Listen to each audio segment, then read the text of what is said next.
Jungle. Allez, bonjour à tous, merci de nous retrouver pour ce rendez-vous hebdomadaire, c'est sur Sport FM et c'est tous les vendredis à pareille heure. Dans le nid des éperviers DLN2 numéro 33. Nous décryptons comme d'habitude l'actualité des sélections, les joueurs, le staff technique, le COMEX et toute l'ambiance autour et dans le nid des éperviers, toutes catégories confondues. Ensemble, nous continuons toujours de sonner la mobilisation et d'intensifier la sensibilisation en vue de la reconstruction du football au Togo. Avec au menu aujourd'hui 2 sujets phares, en tout cas, éliminatoire à Cannes, Maroc U23, Afrique du Sud, Togo, oui, le duel toujours attendu, c'est ce dimanche justement, le dernier duel, ce serait donc à Johannesburg pour le compte de la manche retour. Après le nul 2 buts partout à domicile, les éperviers peuvent-ils encore espérer une qualification ? Comment doivent-ils aborder ce match ? Quelles sont les chances des éperviers face au Bafana Bafana dans cette explication ? Que faut-il encore de plus aux éperviers pour sortir vainqueurs de ce duel ? Le staff technique est-il le problème pour la cohésion du groupe ? Que peut-on reprocher à ce staff technique ? Et puis, les kids, bien sûr, de l'équipe, ou plutôt de l'identité vestimentaire des éperviers du Togo. On va revenir là-dessus également. Sans oublier en tout cas les préparatifs de la CAN Côte d'Ivoire 2023. Il faut sauver l'épervier. Emma Escandé, le président de la Fédération togolaise de football. Mais comment y arriver ? Y a-t-il des recettes aujourd'hui pour un tel sauvetage ? Comment peut-on sauver la situation avec un staff technique en plein doute ? Comment peut-on retourner cette situation pour créer un nouvel espoir ? Et que faire pour croire en un exploit des éperviers dans ces éliminatoires ? Autre chapitre, Togolais en club. Coup d'œil sur l'actualité des joueurs togolais expatriés et puis la tranche des auditeurs à vous l'antenne. Dans le nid des éperviers de l'N2, c'est avec la technique et Théo à Javon. La caméra est assurée comme d'habitude par Elom Adovon. Et puis au studio, les chroniqueurs sont présents. Franck Nouniama, le patron de la rédaction de Sport FM. Angelo Folico est de retour de son petit congé, également de la rédaction et faisant office d'assistant du REC. Et puis la présentation, appelez-moi Aimé Lebon DLN2. C'est parti. Et nous y voilà, donc on est dans cette émission. Franck Nouniama, salut à toi, bienvenue. Aimé, bonjour chers auditeurs, chères auditrices, merci, on est bien là. Angelo Folico, bon retour, salut à toi. Salut Aimé, bonjour à tous. Ça s'est bien passé les congés ? Tout doucement, ça va. Ça s'est bien passé ? Oui, tout doucement. Tout doucement. Bon, l'essentiel c'est qu'il nous est revenu, en tout cas, dans cette émission également, très attendue. Voilà, le premier sujet, Franck, justement, on parle des éliminatoires Cannes Maroc U23. Et surtout avec ce duel qui est toujours attendu, hein, on va le dire ainsi. L'Afrique du Sud contre le Togo, en tout cas les Bafana Bafana contre les éperviers du Togo. Ce serait ce dimanche à Johannesburg pour le compte de la manche retour. On sait que la manche aller, c'était à domicile pour les éperviers. 2 buts partout. Alors, est-ce qu'ils peuvent encore espérer une qualification, les éperviers ? Nous sommes en football, tout est possible. 2-2 à domicile, c'est un score, on peut le dire, désavantageux pour le Togo. Ils avaient marqué, ils se sont fait rejoindre. Après, l'Afrique du Sud est passée devant, ils ont réussi quand même à égaliser. Donc, c'était un peu compliqué lorsqu'on regarde un peu ce qu'il s'est passé ici à Lomé. On a vu une certaine maîtrise du côté des Bafana Espoir. Les éperviers Espoir ont montré ce qu'ils pouvaient, ont voulu montrer que oui, à domicile, ils étaient solides, mais il leur a manqué, on va dire, une certaine expérience, une certaine volonté, une certaine efficacité, parce que, comme on le dit toujours, cette équipe n'a pas beaucoup de recul, cette équipe n'a pas beaucoup de base. Quand je parle de base, je parlais de préparation, elle n'a pas connu des regroupements comme il faut avant d'attaquer cette compétition, donc elle est un tout petit peu limité, on va dire, sur le plan production de jeu, sur le plan cohésion. Voilà, donc ce qu'on peut dire. Donc, mais au-delà de tout ça, comme j'ai dit, nous sommes en football, l'espoir est permis. Maintenant, l'Afrique du Sud a plus d'expérience en ces genres de situations pour avoir déjà participé à la phase finale à plusieurs reprises, pour avoir quand même réussi à faire un score nul ici à Lomé 2-2 en attendant le retour chez eux. Oui, Angelo, je disais mon retour, donc justement, pendant que vous étiez encore en congé, en tout cas, le Togo jouait, et je sais que depuis votre congé, eh bien, vous regardiez, vous suiviez, et voilà, donc ce match nul, j'allais dire encombrant, pour les éperviers, depuis partout à domicile, dans un coin de votre tête, vous dites, oh, on aurait pu faire mieux.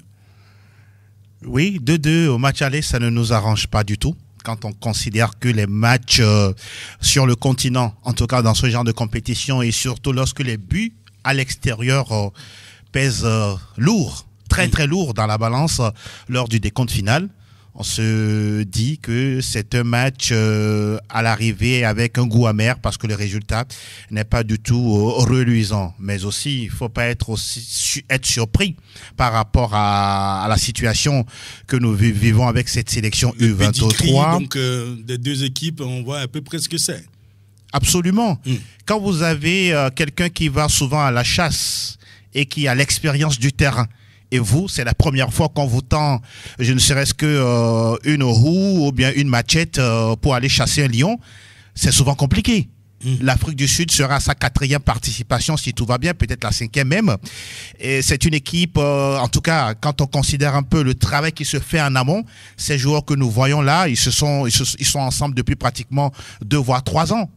Il y a au niveau de la fédération une véritable politique axée sur la promotion du football des jeunes, oui. Surtout la progression. Et je pense qu'ils ont fait le match idéal, en tout cas ce qui concerne l'Afrique du Sud lors du match aller. Maintenant, le match retour, ça reste une autre paire de manches pour les éperviers juniors. Non, juniors. Ouais, Espoir, qui normalement... Beaucoup auraient aimé que l'équipe, en tout cas, quitte le stade de Kégué avec une certaine marge de but. Mais malheureusement, ça n'a pas été le cas. La défense, à un moment donné, n'a pas été au rendez-vous. La gestion du match au niveau mental était complètement out. C'est en cela, on ne cessera jamais de le dire. Lorsque la formation n'est pas très bien faite, ne soyons pas surpris que les résultats ne soient pas à notre avantage. On l'a dit plusieurs fois, je l'ai déjà dit ici plus d'une fois, l'émotion, même au niveau de la sélection Fanion, lorsque l'on joue et que l'émotion prend le dessus sur le mental, à un moment donné, vous êtes sorti du match. Bon, aujourd'hui, le staff y croit. Il semble que les joueurs aussi. Maintenant, on attend de voir la manche retour d'ici dimanche. Oui, alors Franck, quand on voit en tout cas ce résultat, 2 buts partout, mais quelque part aussi, quand on va un peu plus, ou quand on analyse un peu plus en profondeur, on pourrait se dire, mais on l'a échappé aussi belle, hein, parce qu'on pouvait même perdre ce match. Oui, on pouvait en tout cas, sur le papier, Bafana était parti avec la faveur des pronostics. Des pronostics, puisqu'ils avaient déjà une base. On l'a dit à plusieurs reprises, ils ont déjà participé à la compétition, ils ont déjà goûté à ces éliminatoires. Au délice de cette compétition. Ils savent un peu ce que c'est. 3e, la dernière participation, c'est ça? C'est ça. Donc, même si ce n'est pas totalement la même génération, c'est sûr que peut-être qu'il y avait eu des joueurs U21, U20 dedans, qui continuent de jouer. Donc, peut-être qu'il y a d'autres joueurs qui connaissent et qui sont toujours là. Donc, c'est un pays qui a fait de cette compétition, on va dire, une de ses priorités, un de ses objectifs. Parce que, ne l'oubliez pas, les U23 constituent l'antichambre quand même de la sélection Fanion. Lorsque vous préparez bien cette sélection, vous n'avez pas beaucoup de mal à assurer la relève au niveau des seniors. Donc, c'est un travail qui se fait là-bas depuis longtemps, et que cette équipe est arrivée à Lomé pour faire des résultats et au pire des cas, partir à la maison avec un point ou bien un nul. Et ils ont réussi à le faire. Donc, sur ce match-là, on l'a dit, le Togo s'est débrouillé, a montré des choses. Maintenant, il leur a manqué ce qu'il a manqué, c'est-à-dire cette cohésion qui permettait aux hommes d'Afizou Traoré de faire la différence et de se rassurer, de pouvoir marquer et de pouvoir garder, on va dire, sa cage inviolée. On ne l'a pas vu, elle a cédé finalement en concédant ce nul vraiment encombrant, comme vous le dites, de 2 partout. Ça complique la situation, ayons le courage de le dire, parce que l'Afrique du Sud a tempêté partout, qu'elle n'a aucune envie de se louper sur la prochaine phase finale. Vous parlez de lui en l'instant. Afizou Traoré, c'est le sélectionneur des U23 du Togo. Et justement, on va l'écouter quand même pour voir quelle analyse lui-même il fait donc, de cette première manche où le score était donc de 2 buts partout avant d'aller affronter les Sud-Africains à Johannesburg. Afizou Traoré. Oui, c'est le jeu. Ils ont marqué 2. Ils ont travaillé. On a aussi limité les dégâts, pensant aussi changer, corriger pour pouvoir affronter la même équipe dans une semaine. Facile, non, dans le football. C'est le haut niveau, il n'y a pas de facile. Et ils ont aussi des idées. Ils nous ont vus. Nous aussi, on n'aura pas peur qu'on sort. Ils sont venus chez nous. Ils ont fait mal. Nous aussi, on compte aussi faire des stratégies, changer de système, voir comment encore renforcer cette formation pour pouvoir aussi faire mal chez eux. Voilà, Afizou Traoré, il parle de renforcer, de changer de stratégie, de faire ceci ou cela pour contraindre, pour surprendre les Sud-Africains, les Bafana. Angelon, vous y croyez? Je ne suis pas à sa place. Il est arrivé pour une mission.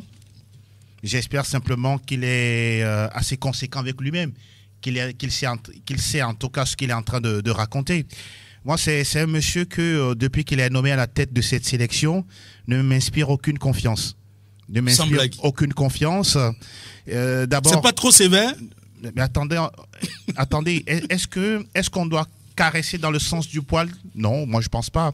Disons la vérité telle qu'elle Il va vous dire que j'ai pu passer le cap de Mourabitoun avec, disons, un bon jeu châtelain que vous avez apprécié. C'est un cap, ce n'est pas le cap.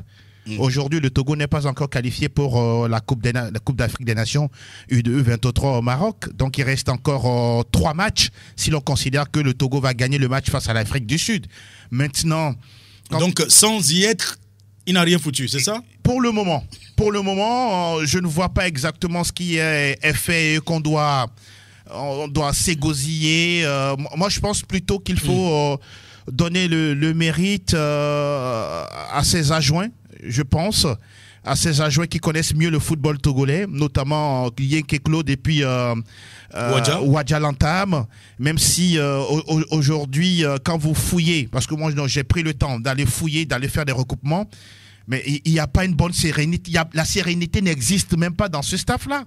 Mais est-ce que c'est pas une manière de le diminuer vraiment, Afizou Traoré? Non, j'ai pas besoin de le diminuer. Moi je dis en tout cas ce qu'il ressort des recoupements des uns et des autres, de ce que les gens ressentent en travaillant avec lui. Mais vous vous rendez compte que c'est quelqu'un qui fait cavalier seul, qui n'a pas envie de partager ce qu'il connaît, d'aller écouter justement ce qui se fait avec les autres, de prendre en considération. Le staff, c'est quand même un groupe. C'est une équipe.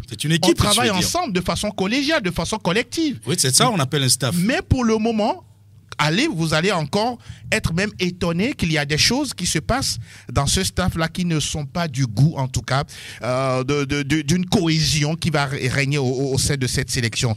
Toujours est-il que, oui, il est arrivé pour faire des résultats. Franck a dit quelque chose qu'on ne cessera jamais de répéter ici, c'est l'antichambre. Mais au même moment, cette équipe-là qui a joué face à la Mauritanie, en aller-retour, face à l'Afrique du Sud, au match aller et en attendant le match retour, quelle est la cohésion qui ressort dans le jeu proposé par les éperviers espoirs?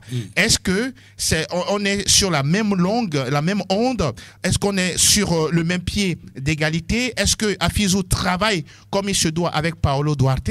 Allez fouiller. Non, ce n'est pas la bonne amitié entre les deux. Et pourtant, avec Paolo Duarte, on sait très bien qu'au départ, de la création de cette sélection, Paolo Duarte était nommé pour superviser cette sélection. En tout cas, le vendredi dernier, nous avons apporté certains détails justement par rapport à cela, parce que oui, il y avait justement le manager général avec qui nous avons échangé un tout petit peu, Serge Akako, justement, qui nous a donné certains détails justement par rapport à un projet qu'il a présenté lui-même justement à la fédération et au ministère. Ce projet donc a abouti à la création donc de cette sélection des U23 en estimant que ce sont ces gens, ces jeunes-là qui devraient, comme l'a dit Franck, comme vous l'avez dit également vous, qui devraient donc atteindre ou rentrer progressivement dans la sélection Fanion. Et naturellement, le projet reposait plutôt sur Paolo Duarte, qui à la fin aurait demandé à ce que on nomme quelqu'un d'autre pour que justement lui il puisse travailler avec lui. La sélection A.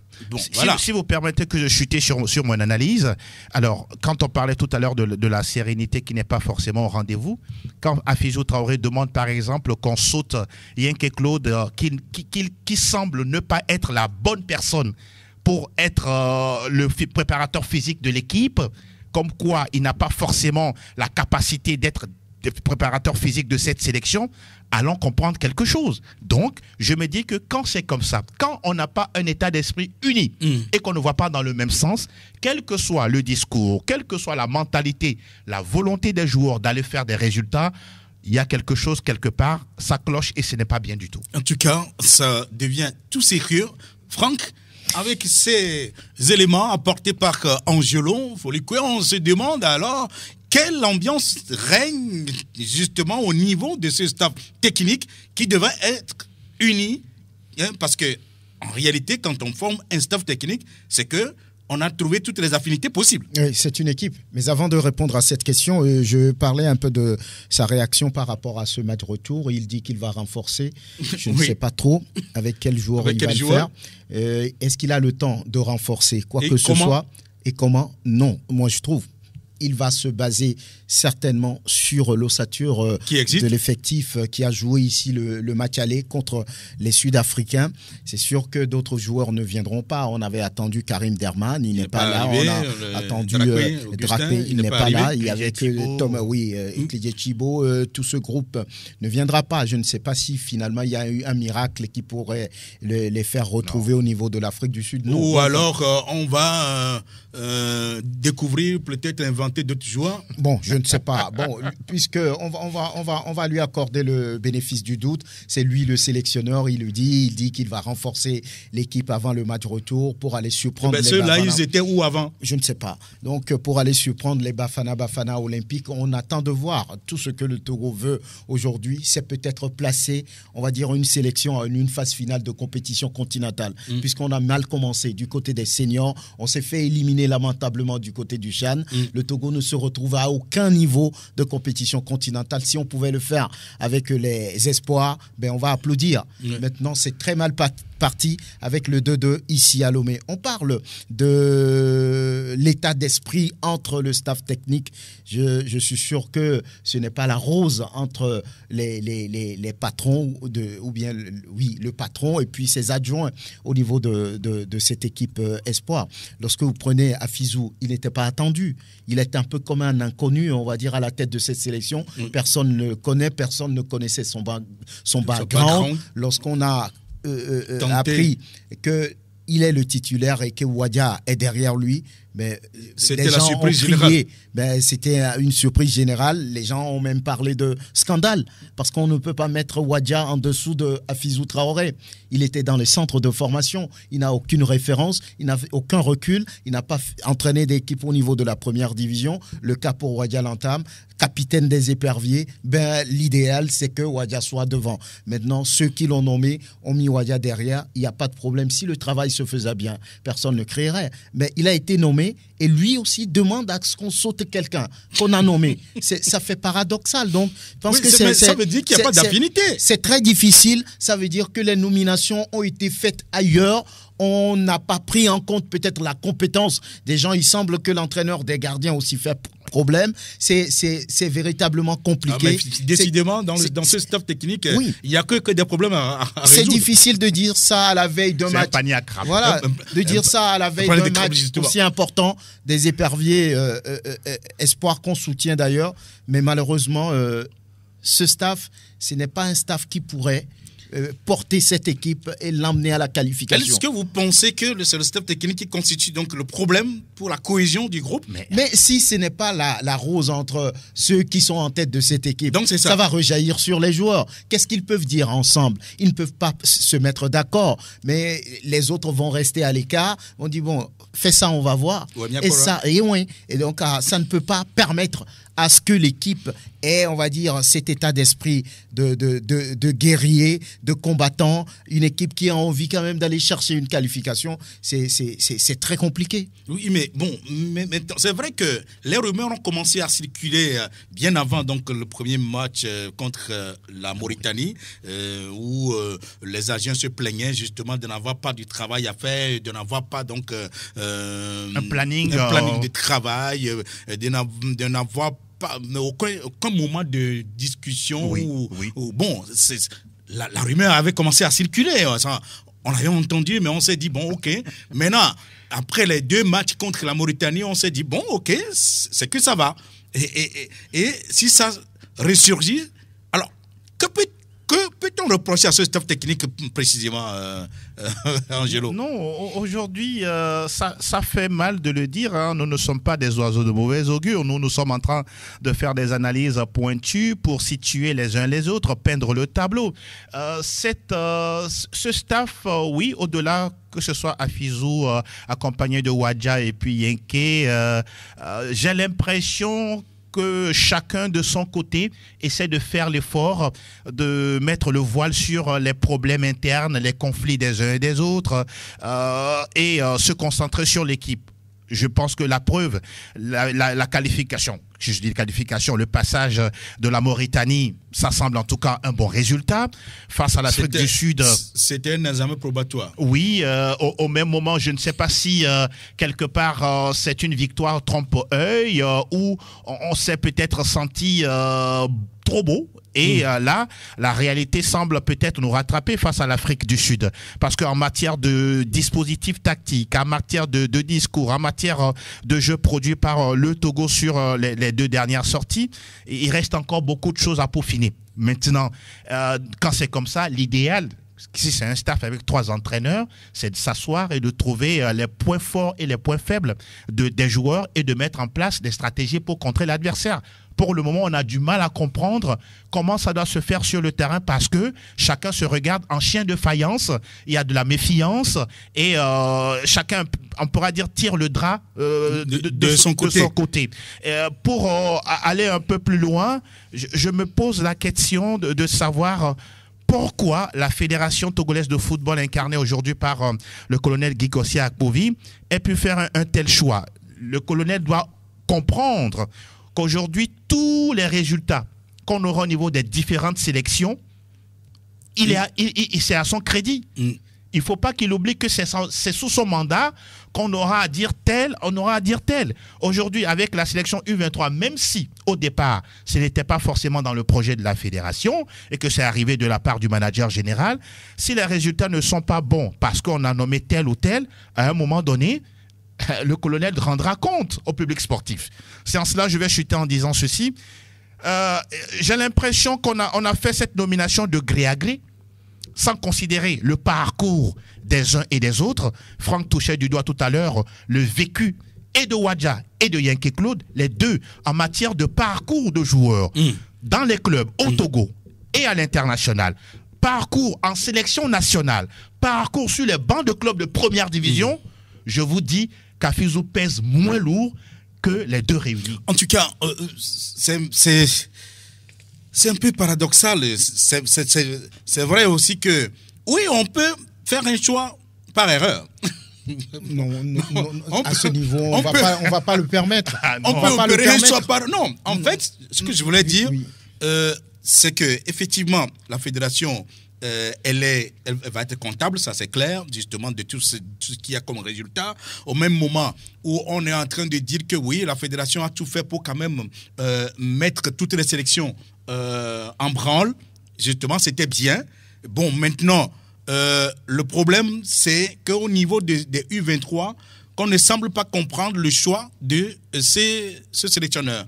On n'a pas compris, peut-être qu'il y a d'autres raisons qui ont milité donc en sa faveur, que nous, on ne maîtrise pas. Bon, je crois que finalement, parce que jusque-là, j'ai tenté de poser des questions, peut-être que je n'ai pas trouvé la bonne personne pour me répondre. Je vais encore continuer. On va continuer. Ce qui est sûr, c'est qu'il n'y a pas de paramètre qui puisse le permettre d'être devant Wadja Lantam, d'être devant Yenke Claude. Ce qui est sûr, c'est que ces nominations n'ont pas été faites avec minutie, avec rigueur, avec on voit la compétence des uns et des autres. Parce que c'est une sélection importante. On ne cessera jamais de les dire. Oui. C'est l'antichambre. On quitte les U23. On descend directement en sélection Fanion. Donc, on ne peut pas mettre n'importe quel staff technique à ce niveau, parce que là, il faut que le gars ait du vécu, il faut qu'il ait de l'expérience, il faut qu'il connaisse vraiment... Peut-être qu'on comptait également sur sa chance, et la chance tarda à arriver. Chance.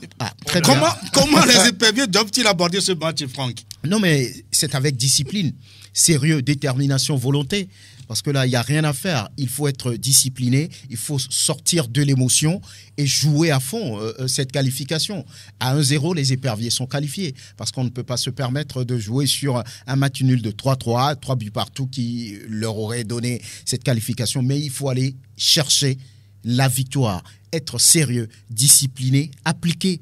Dans tout, on va dire, dans tout ce match-là, à tous les niveaux, défense, gardien, milieu de terrain, attaque. On ne doit pas se louper, on doit être efficace, réaliste. Donc voilà, c'est ces paramètres peut-être autant de qualificatifs qui devraient permettre justement de se qualifier. Pour ajouter à ce que Franck a listé, je pense que au-delà du profil du sélectionneur dont on parlait tout à l'heure, il a besoin d'envoyer un discours. Envoyer un discours dans les vestiaires à l'endroit des joueurs. C'est à lui de savoir ce qu'il veut. S'il veut aller loin, il connaît ses mots, il choisira ses mots avec ses agents ou pas, et d'aller galvaniser en tout cas ces joueurs-là, d'aller chercher le bon résultat qui permettra au Togo d'entrevoir le troisième tour, parce qu'il y aura troisième tour, faut le préciser. En plus de ça, je vais m'adresser aux joueurs. C'est une question de mental. Les joueurs eux-mêmes doivent se dire, tiens, voilà une compétition, une aubaine, une opportunité que nous saisissons, que nous devons saisir. Et nous avons l'obligation de mouiller le maillot à 200%. Parce que, oui, quand on voyait un peu les Sud-Africains, on considère, oui, que leur jeu, c'est beaucoup plus académique. Tout le contraire presque de nous. Donc, à ce niveau-là, le mental doit être à fond, à bloc, du début jusqu'à la fin. Voilà pourquoi je pourrais demander à ceux que je considère comme les cadres de cette sélection, Oro Etire, qui d'autre, Abalo Deni, pour être, je peux dire, les porte-flambeaux, ou je dirais les porte-étendards de ces jeunes-là qui sont en train de pouvoir émerger, comme Adjakli et puis Agbemefa. C'est à eux de montrer la voie. Et avec le mental, je pense qu'ils peuvent arriver à, pourquoi pas, à décrocher cette qualification. En tout cas, il faut qu'ils puissent dépasser ces conflits internes du staff technique pour saisir certaines opportunités, savoir que c'est à eux de se mettre en vedette, justement, sur cette rencontre. Oui, il y a possibilité parce que déjà, on s'est réalisé 2 buts partout face au Bafana. Même à domicile, ce n'est pas donné. Bon, maintenant, c'est vrai que même les Bafana doivent avoir à un moment donné un doute dans la tête. Une période de flottement aussi. Oui, une période de flottement parce qu'ils se disaient en venant ici qu'ils venaient marcher justement sur des éperviers qui étaient en plein vol. Bon, alors donc, je crois que c'est une opportunité pour ces joueurs-là, en se donnant donc une certaine aisance pour sauver justement leur entraîneur et se sauver eux-mêmes. Franck. Oui, c'est une opportunité, il n'y a rien à dire. On l'a dit, ils sont en phase de devenir des joueurs confirmés, des joueurs qui s'annoncent pour la sélection Fanion. C'est pour ça qu'on les appelle la sélection Espoir. Espoir. Voilà, ils suscitent beaucoup d'espoir. Et c'est à eux de pouvoir saisir cette chance qui leur est offerte quelque part en étant sur cette compétition. C'est un match retour où ils n'ont plus rien à perdre. Ils doivent jouer à fond, chercher à gagner. Et pour chercher à gagner, il faut être d'abord discipliné. On ne cessera jamais de le dire. Être solide dans la tête parce que aller chercher une victoire ailleurs, ça se joue d'abord sur le mental. Ça veut dire qu'il ne faut pas faire du n'importe quoi. Ça veut dire qu'il faut être vigilant. Ça veut dire qu'il faut être attentif à tous les niveaux. On ne doit négliger aucun détail dans ce match-là. Aller chercher, on va dire, cette victoire en étant solide, en étant, on va dire, soudé.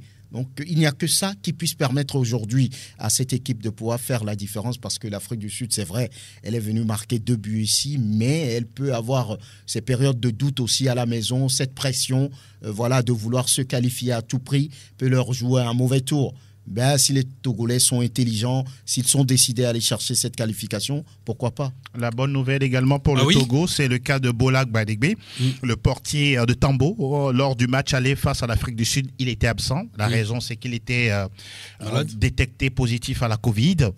Et voilà pourquoi il n'a pas fait tout de suite le voyage. Mais aux dernières nouvelles, le dernier test a été fait. Il est désormais positif.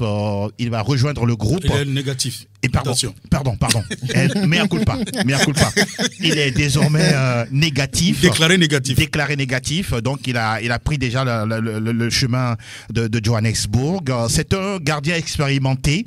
Donc on a vu un peu ses sorties face à la Mauritanie et c'est quelqu'un également qui pourra aider le groupe d'Afiso Traoré à faire un très bon résultat du côté de l'Afrique du Sud. En tout cas, l'espoir est permis donc.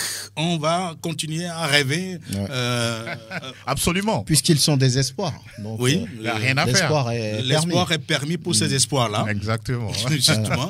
Et que le rêve est permis pour nous autres, justement, en espérant que, justement, ce rêve va devenir réalité en passant donc le cap de l'Afrique du Sud.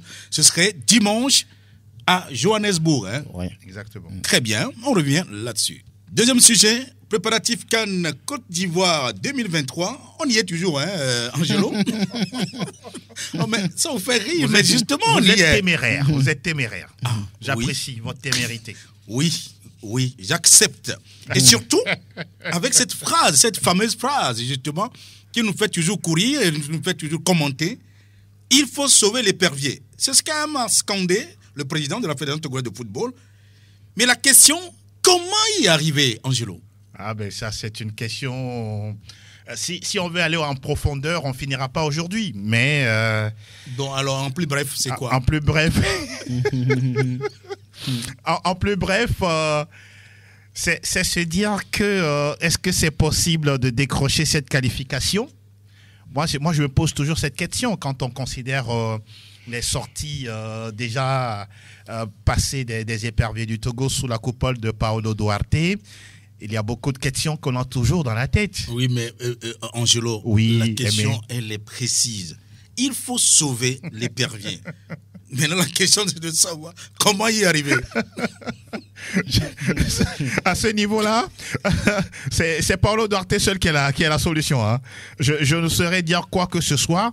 Mais Paulo Duarte n'ira pas jouer sur le terrain? Oui, mais la réalité, moi en tout cas j'aime ma réalité, je ne vois pas comment cette sélection va se qualifier pour la prochaine CAN. Ce serait très très compliqué. Ça me fait plaisir quand je te fais bégayer sur certaines questions. Ah oui, je vois. Parce que à ce niveau-là, on a l'impression que oui, l'équipe il n'a pas d'âme. Ouais. Et quand une équipe n'a pas d'âme, n'a pas de leader, on se dit tiens, on est face à un gros souci. Et aujourd'hui, Paulo Duarte a plus que des cheveux blancs parce que il était arrivé en fanfare. La presse, dans son ensemble, a cru à un renouveau. Oui, il y avait un semblant de renouveau qui naissait, mais malheureusement, on est resté. Tout est retombé. Tout totalement.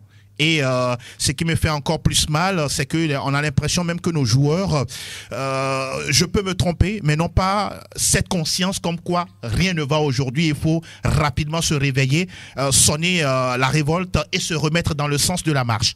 Bon, j'estime simplement que pour les matchs à venir, surtout la double confrontation face au Burkina Faso, les étalons, j'estime qu'on retrouvera une autre sélection avec un tout autre état d'esprit. Sinon, je ne sais pas comment. Maintenant, on sait très bien que la forme d'aujourd'hui n'est pas forcément la forme de demain. En football, tout va très très vite. Autant nos joueurs, on va en parler tout à l'heure, sont presque présents dans leurs différents clubs. Ils continuent de marquer des buts. Sauf que ce genre de compétition par rapport à la compétition sur le continent, c'est deux univers complètement différents. Donc, je continue d'être, comment dit-on, un peu chauvin en disant oui, on peut continuer de croire en cette qualification, mais au même moment, quand on voit un peu ce qui se passe sur le terrain, la forme du moment des uns et des autres, c'est compliqué. Oui, et c'est ça qui vous fait bégayer. Franck, dites-moi, y a-t-il des recettes aujourd'hui pour un tel sauvetage demandé par le président de la fédération? Quand je me dis que c'est un militaire qui a parlé, ça veut dire peut-être qu'il a des stratégies à mettre en place pour que les éperviers gagnent ou bien pour qu'on sauve les éperviers. Autre que ce que nous voyons? Maintenant, celui qui a parlé de sauvetage ou bien celui qui a dit ou bien qui a demandé de sauver les éperviers, depuis, on ne sait pas trop ce qu'on met dans ce bout de phrase, dans sauver. Et oui, mais quand on dit sauver, ce n'est pas que forcément lui seul va sauver, mais c'est lui qui est le porte-étendard de ce bout de phrase. C'est lui qui a sorti la phrase. Ça veut dire qu'il a des recettes qu'il met dans cette phrase sauver les éperviers. Mais depuis, nous sommes tous concernés. Nous sommes tous concernés, d'accord. D'ailleurs, on se retrouve ici pour en parler. Nous faisons une partie du travail.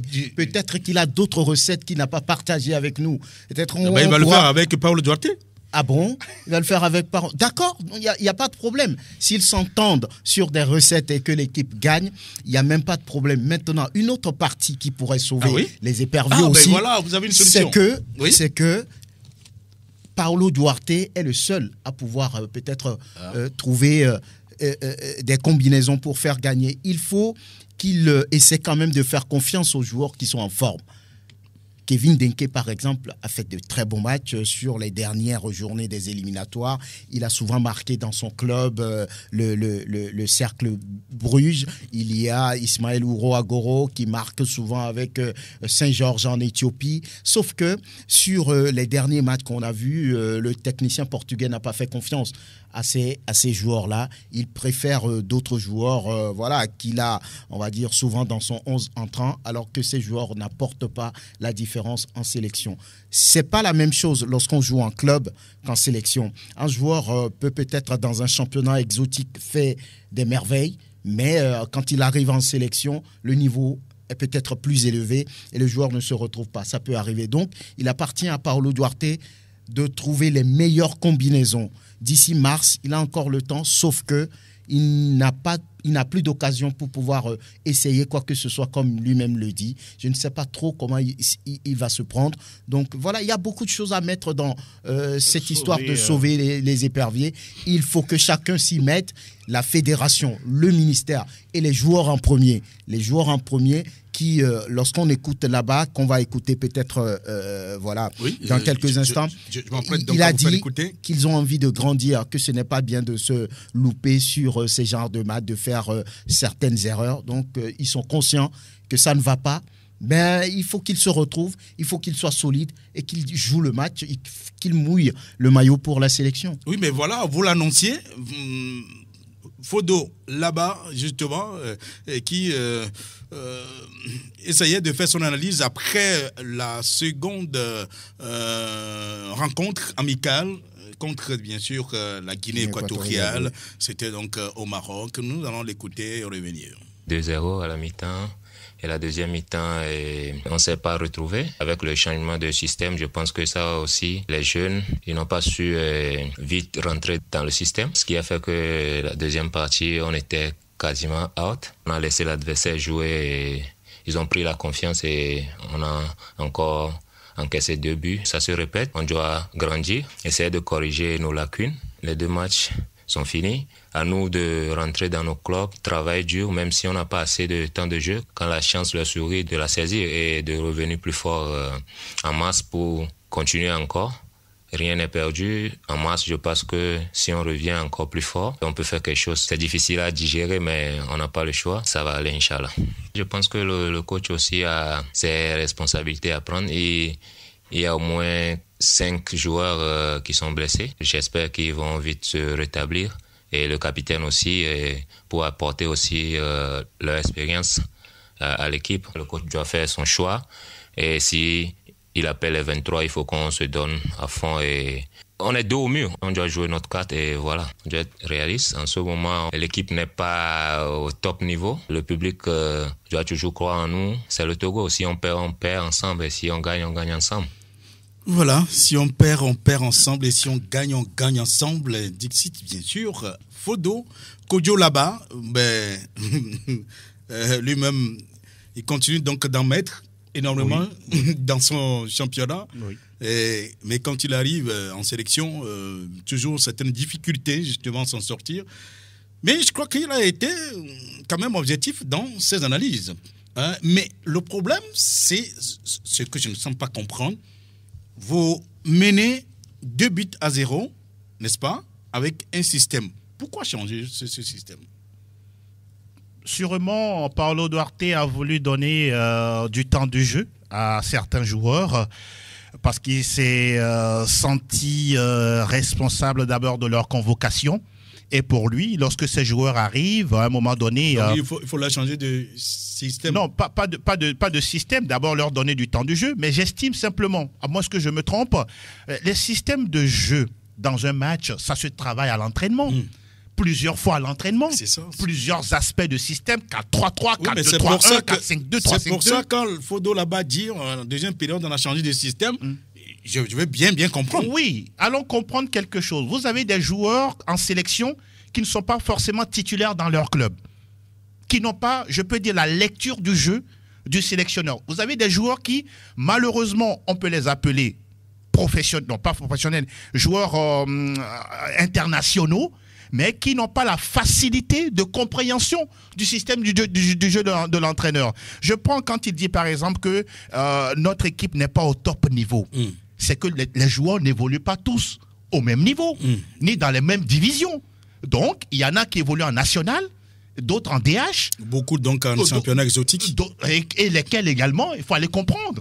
Donc, à ce niveau-là, quand on arrive en sélection, la dimension du travail, l'implication, le niveau d'exigence, ce n'est pas la même chose. Quand il dit que le coach doit prendre ses responsabilités, moi je pense qu'à ce niveau-là, moi je veux toucher du doigt quelque chose, c'est que le staff médical doit faire un travail approfondi avec les joueurs. J'ai l'impression qu'il y a certains joueurs qui trichent, qui viennent, qui déclarent certains bobos ou pas, ou soit cachent même des bobos. À l'entraînement, ils se donnent à fond. Ils trouvent même des connivences pour être titulaires, mais lorsqu'ils portent le maillot et qu'ils sont sur le terrain, c'est la triche totale. La réalité les rattrape et ils ne peuvent rien faire. À ce niveau-là, il y a un problème également à résoudre. Troisième chose, quand il dit travailler en club, la plupart, en tout cas, des joueurs togolais qui sont dans leur club, ce ne sont pas eux tous qui sont les meilleurs. Il y en a qui jouent des bribes de minutes. Quand c'est comme ça, je suis désolé.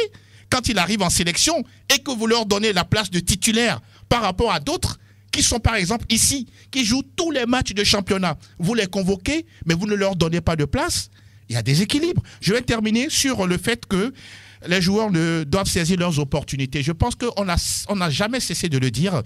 Lorsque vous portez la tunique jaune, on ne vous demande pas de mourir sur le terrain, mais quand même, vous pouvez perdre des matchs, mais le public est conscient que vous avez joué à 200%. Mais le travail ne ment pas. Dès que vous travaillez avec beaucoup de justesse, d'efficacité et surtout en mettant en œuvre tout ce que l'entraîneur dit, mais les résultats vont suivre. Mais malheureusement, il y a des joueurs à qui on donne les opportunités d'être en sélection. Quand ils arrivent, ils pètent la grosse tête. Vous allez les voir sur les réseaux sociaux du matin au soir parce que pour eux, ils sont en sélection et ils croient qu'ils ont un titre foncier en sélection. Quand c'est comme ça ne marchera jamais. Ça ne marchera jamais et on continue donc d'interpeller Franck, n'est-ce pas, en espérant que ça va marcher, que tout le monde prendra, disons, on sera conscient de notre situation et on travaillera beaucoup plus avec rigueur. Avec rigueur, c'est dommage d'entendre ou bien d'écouter ces mots de la part de Fodo là-bas qui dit on ne s'est pas retrouvé sur un dernier match de la dernière journée FIFA. On était out totalement en deuxième mi-temps. On doit corriger les lacunes. On a changé de système. On doit travailler dur. On est dos au mur. Ça résume tout ce que cette équipe du Togo traverse malgré des centaines de millions dépensés. et moi j'ai envie de dire gaspillé pour cette dernière journée FIFA.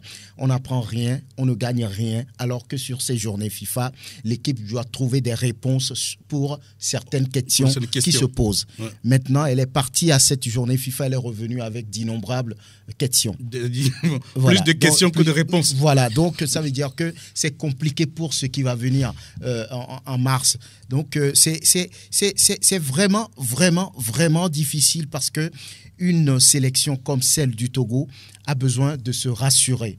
Lorsqu'elle a mal commencé les éliminatoires de la CAN 2024 en Côte d'Ivoire ou bien 2023 comme vous voulez, elle doit se rassurer. Or, elle ne s'est pas rassurée à la fin de cette journée FIFA, ce qui veut dire que dans la tête des joueurs, il y a d'énormes questions, il y a des doutes qui s'installent et ça ne permet pas d'aller chercher une victoire face au Burkina Faso. C'est très compliqué. Très compliqué. On continue donc d'analyser, de commenter justement cette situation des Togolais. Voilà, le troisième sujet, on va le dire, un petit sujet, ce serait bien sûr concernant les équipements du Togo, l'identité vestimentaire des éperviers qui pose donc problème, Franck. Oui. On en est où finalement? Oui, on ne sait pas, mais dans l'histoire de ce pays, le Togo a plusieurs fois changé de couleur. On a porté le rouge, on a porté le vert, on a porté le jaune, le blanc, ainsi de suite. Mais à un moment donné... on a semblé avoir quand même une certaine identité. Une certaine identité, parce que c'est valable pour toutes les sélections dans ce monde. Quand on prend la France, on parle des tricolores, bleus. Les bleus, blancs, rouges. Quand on prend l'Uruguay également, c'est 3 couleurs, le bleu ciel, le noir et puis le blanc.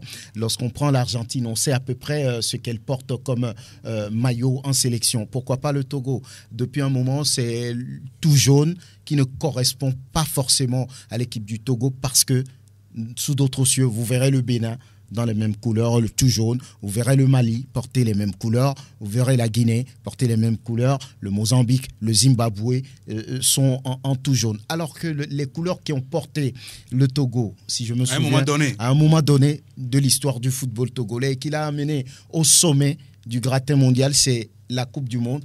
Et l'identité vestimentaire qui était de rigueur, qui était, on va dire, à la mode à l'époque, c'était le jaune, maillot jaune, short vert, le bas blanc. Alors ça fait un tricolore également. Voilà, donc ces couleurs ont porté cette équipe nationale. Je ne sais pas pourquoi tout d'un coup on a laissé, on va dire, cette façon de s'habiller pour rentrer pratiquement dans le tout jaune avec des dossards ou bien des numéros écrits en noir. Où se trouve la couleur noire dans le drapeau togolais? Il n'y en a pas.